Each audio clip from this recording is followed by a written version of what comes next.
Dako niyang problema, iyang buhok nga labong ngerti nang nipisa. Nahadlok siyang maupaw, upsing pangit iyang itsura.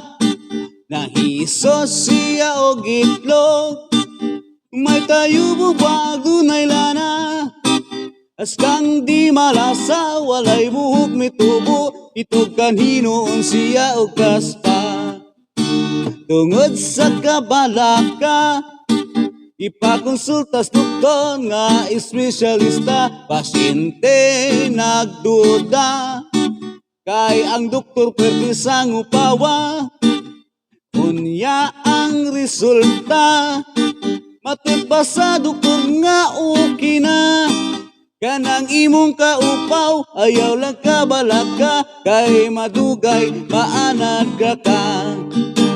Ang butugano, daghang mga upaw diha og ulo, apan ang bungot og mga balhibo, labong paman kaayo. Ang atong ulo, diha sa may hubon o galing pulo, kining dapita gyud sa tawo, mao gayoy makalbo.